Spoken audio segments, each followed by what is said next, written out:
12 जून 2025 को अहमदाबाद से air India की एक रूटीन उड़ान एक दशक की सबसे घातक विमान दुर्घटनाओं में से एक बन गई। मैं आपको एयर इंडिया की उड़ान AI-171 के उन क्रिटिकल मोमेंट्स और उसके बाद जो हुआ वो सब बताना चाहता हूं। यह प्लेन बोइंग 7878 ड्रीमलाइनर था। एविएशन के स्टैंडर्ड्स के हिसाब से बिल्कुल नया था और इसमें 242 लोग सवार थे। यह लंदन के गैटविक एयरपोर्ट के लिए जा रहा था। पैसेंजर्स में परिवार, अकेले ट्रैवल करने वाले लोग और यहां तक कि गुजरात के पूर्व मुख्यमंत्री विजय रूपाणी भी शामिल थे।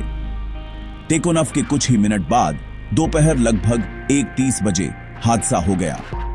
प्लेन अहमदाबाद के ठीक बीच में BJ मेडिकल कॉलेज के डॉक्टरों के रिहायशी क्वार्टर्स पर क्रैश हो गया। कुछ ही सेकंड में एक बहुत बड़ी आग ने क्रैश साइट को अपनी चपेट में ले लिया। वहां का मंजर बहुत भयानक था। धुआं, आग और प्लेन का पिछला हिस्सा एक हॉस्टल की बिल्डिंग पर अटका हुआ था। क्या हुआ था? इन्वेस्टिगेशन अभी भी चल रही है, लेकिन हमें जो पता चला है वह यह है। टेक ऑफ के 1 मिनट से भी कम समय के बाद कैप्टन सुमित सभरवाल ने मेडे का रेडियो कॉल किया। इसका मतलब था कि कुछ बहुत बड़ी गड़बड़ हुई थी और बहुत तेजी से।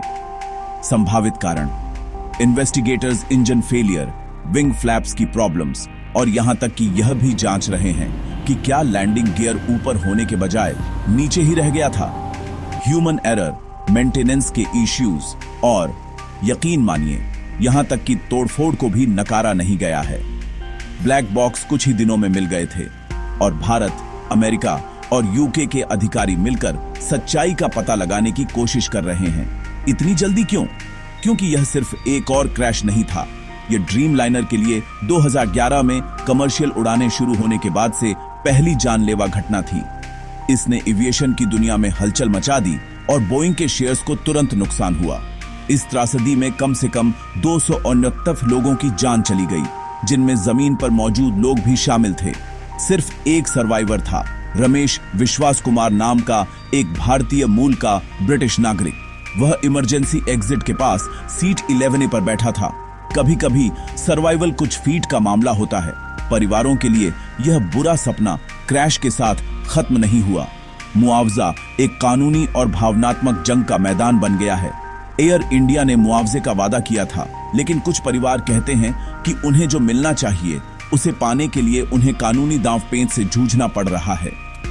इस बीच इंटरनेशनल लॉ फर्म्स बोइंग और अन्य के खिलाफ मुकदमे की तैयारी कर रही हैं। जैसे ही अहमदाबाद और दुनिया शोक मना रही है, इन्वेस्टिगेटर्स सभी के लिए हवाई यात्रा को और सुरक्षित बनाने के लिए तेजी से काम कर रहे हैं, क्योंकि हर आंकड़े के पीछे एक परिवार, एक कहानी और एक भविष्य होता है जो अधूरा रह गया। अगर आपको यह कहानी मीनिंगफुल लगी तो ऐसी और गहरी कहानियों के लिए सब्सक्राइब करें जो हमारी दुनिया को आकार देती है।